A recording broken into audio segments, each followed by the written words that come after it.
अस्सलाम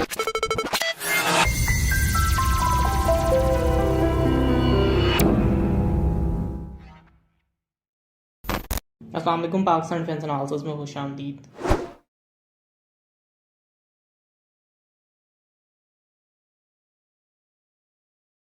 last time हमने mention किया था कि JF-17 थंडर ब्लॉक 3 की रोलिंग आउट सेरेमनी होगी और 8 JF-17 थंडर जो हैं इस फर्स्ट टैक्सी टेस्ट सेरेमनी में मौजूद थे। और जो तस्वीर निकल के सामने आई है उसकी कन्फिगरेशन बहुत ज़्यादा इंटरेस्टिंग है, क्योंकि इसमें आप 5 PL-15 missile, 2 CM-400 AKG missile, 2 PL-10E missile और एक एसल पॉड देख सकते हैं।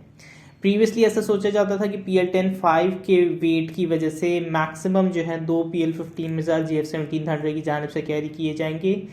लेकिन ना सिर्फ ये 2 PL-15 मिसाइल से 5 PL-15 मिसाइल की कन्फिग्रेशन में मौजूद है, बल्कि इसके साथ साथ एक काफ़ी हैवियर CM-400 AKG मिसाइल भी इसके साथ मौजूद है। ऑल दो नॉर्मल कन्फिग्रेशन के अंदर जो है कन्फर्मेबल फ्यूल टैंक्स का इजाफा भी इसमें किया जा सकता है। वॉरफेयर सिचुएशन में ये कन्फिग्रेशन एज्यूम की जा सकती है कि शायद ये सबसे ज़्यादा हैवी कन्फिग्रेशन हो सकती है, लेकिन ऑब्वियसली इसके साथ जो है यहाँ पे ब्लॉक 3 के फीचर्स भी हाईलाइट करने ज़रूरी हैं कि इस तैयारे की जानिब से ज़्यादा वेट और ज़्यादा थ्रस्ट पैदा करने की एबिलिटी मौजूद है, और इसी वेट और थ्रस्ट पैदा करने की एबिलिटी की वजह से ये इतने भारी और हैवी मिजाज को कैरी कर सकेगा। वन ऑफ द कन्फ्यूजन जो कि इसमें मौजूद हो सकती है कि JF-17 थंडर में 8 हार्ड पॉइंट्स होने वाले हैं ब्लॉक 3 के वेरिएंट में, तो ये 9 मिसाइल्स प्लस एक एसल पॉड को कैरी कैसे कर रहा है। सो इस तस्वीर से एक और चीज़ भी किसी हद तक वाज़ेह हो जाती है कि ब्लॉक 3 की स्टैंडर्ड कन्फिग्रेशन में ट्यूल रैक्स का इस्तेमाल होने वाला है, और उसके नतीजे में जो है 8 की बजाय इफेक्टिवली 10 हार्ड पॉइंट्स जो हैं इस JF-17 थंडर में मौजूद होंगे।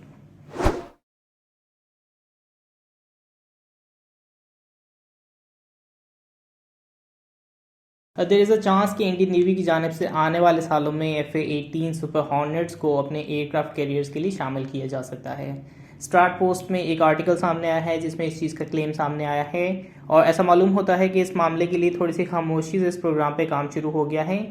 लेकिन शुरुआत में 2017 के करीब इंडियन नेवी को 57 के करीब कैरियर बॉर्न फाइटर्स की ज़रूरत थी, लेकिन अब 26 कैरियर बॉर्न फाइटर जेट्स के लिए इस काम को बढ़ाया जा रहा है। इसकी रीज़न एक तो ये है कि थोड़े फाइटर जेट से तमाम प्रोसेस जल्दी मुकम्मल किए जा सकेंगे। दूसरा, इसमें जो है हॉल की जानिब से तैयार किए जा रहे टेडपेफ यानी twin engine deck based fighter की तैयारी भी जेर नज़र है, जो कि 2026 में पहली उड़ान भरेगा, लेकिन 2032 के आसपास जो है इसको इंडियन नेवी में शामिल किए जाने के प्लान्स मौजूद हैं। एक और चीज़ इस पूरे मामले में इंटरेस्टिंग है कि इसके लिए टेंडर रिलीज़ नहीं किया जा रहा, बल्कि सीधा गवर्नमेंट टू गवर्नमेंट बेसिस पे इन तैयारों को ख़रीदने की बात चल रही है। इनमें सिर्फ 2 तैयारे उनकी नज़र में हैं, एक तो रफाल का डेक बेस्ड वर्जन और कैटोबार केपेबल रफाल M, और दूसरा FA-18 सुपर हॉर्नेट। सिर्फ ये दोनों तैयारे जो हैं कैटोबार लॉन्च केपेबल होंगे एक्सेप्ट फॉर F-35C के, लेकिन F-35C जो है वो इंडियन नेवी को ऑफर नहीं किया जा रहा। सो इफेक्टिवली जो हैं 2 फाइटर जेट्स रफाल M और FA-18 सुपर हॉर्नेट, ये दोनों तैयारे जो हैं कैटोबार लॉन्च केपेबल हैं, लेकिन रफाल के केस में उनके कैरियर बेस तैयारे का कोई ट्विन सीटर वेरिएंट मौजूद नहीं है, और अनलेस वो इसका कोई डिज़ाइन डेवलप ना कर लें, चांसेस हैं कि FA-18 सुपर हॉर्नेट को तरजीह दी जाएगी। इंडियन नेवी का डर ये है कि अगले 10 सालों में उनके MiG-29K भी जो हैं ऑब्सोलेशन की जानिब आगे बढ़ने वाले हैं,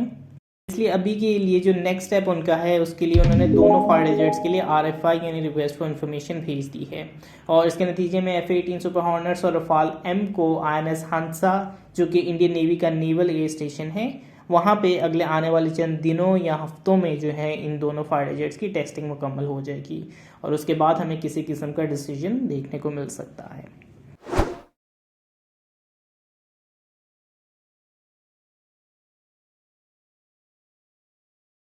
वन ऑफ द थिंग्स जो कि ministry of defence production 2018 to 2021 में HIT यानी हैवी इंडस्ट्रीज टेक्सला की ऑनगोइंग डेवलपमेंट्स में मेंशन की गई है, वो ये कि यूक्रेन की जानिब से बनाए हुए T-80UD मेन बैटल टैंक को हैवी इंडस्ट्रीज टेक्सला की जानिब से रीबिल्ड किया जा रहा है,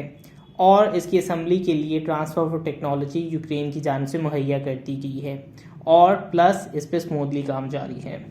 T-80UD को जो है VT-4 टैंक्स के आने से पहले ऐसा आर्ग्यू किया जा सकता है कि पाकिस्तान आर्मी की सबसे main stream, well not main stream, लेकिन सबसे पोटेंट मेन बैटल टैंक के तौर पे सामने आ सकते थे, इवन अल खालिद 1 मेन बैटल टैंक की मौजूदगी में भी। इसके साथ एक और चीज़ भी इस मिनिस्ट्री ऑफ डिफेंस प्रोडक्शन में HIT के हवाले से सामने आई है कि पहली बार रिसर्च एंड डेवलपमेंट के हवाले से 2 बिलियन रुपीस HIT की जानिब से इस्तेमाल किए जाएंगे। इन 2 बिलियन रुपीस के तहत 10 प्रोजेक्ट्स पे रिसर्च एंड डेवलपमेंट का अमल ज़ेर असर होगा और ये बहुत ही खुशाइन एक्टिविटी है, जो कि याद रहे कि HIT के ज़िम्मे चंद बहुत अहम प्रोजेक्ट्स मौजूद हैं। इन प्रोजेक्ट्स में जो है खालिद 2 मेन बैटल टैंक की तैयारी,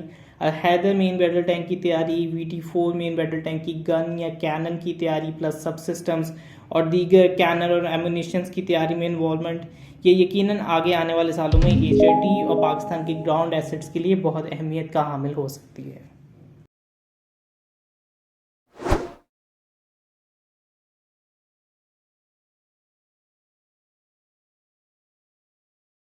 इन्फॉर्मेशन के मुताबिक पाकिस्तान एयरफोर्स के स्क्वाड्रन नंबर 18 शार्प शूटर्स की जानिब से अपने F7PG फायर जेट से JF-17 थंडर्स पे कन्वर्जन मुकम्मल कर ली गई है और इसके साथ इस स्क्वाड्रन को भुलारी एयर बेस की जानिब मुंतकिल किया जा रहा है।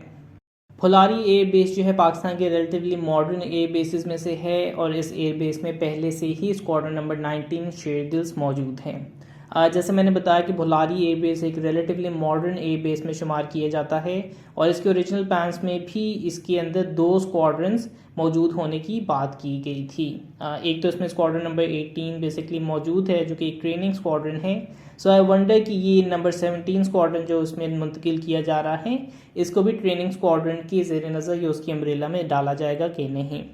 इस थ्योरी में थोड़ी सी जान इस वजह से भी आ जाती है कि स्क्वाड्रन नंबर 17 को ट्विन सीटर यानी JF-17 थंडर के ब्रावो वेरिएंट से इक्विप किया जा रहा है। सो ओवरऑल इसको ट्रेनिंग बेस के तौर पर बनाया जा सकता है। लेट्स सी इसके हवाले से फ्यूचर में क्या डेवलपमेंट हमें देखने को मिलती है।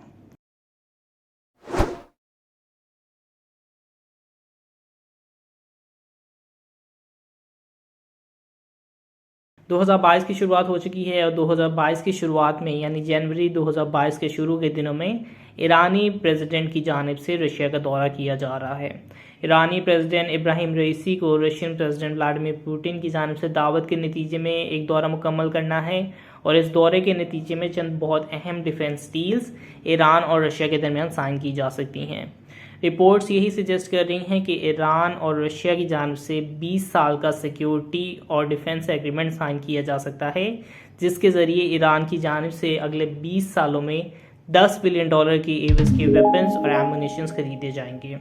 इन वेपन्स में बहुत से वेपन्स मौजूद हैं जिनमें मिलिट्री सैटेलाइट्स भी शामिल हैं, लेकिन इम्पॉर्टेंटली ईरान की जानिब से 24 Su-35 SE variant fighter jets और S-400 डिफेंस सिस्टम्स की 2 बैटरीज खरीदी जा सकती हैं। अगर ये न्यूज़ आगे चल के सच साबित होती है तो ईरान को अपने एयरफोर्स के लिए मच नीडेड फाइटर तैयारे हासिल होंगे जिनकी उनको अशद ज़रूरत थी। इस वक्त पे आप कह सकते हैं कि MiG-29 और F-14 ही उनके बेहतरीन तैयारे कहे जा सकते हैं।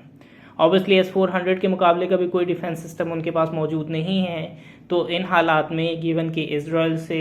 अमेरिका से उनके बहुत से मसाइल हैं, तो मिलिट्री प्रोग्रेस के हवाले से ये एक बहुत अच्छा लेवरेज उनको मुहैया किया जा सकता है।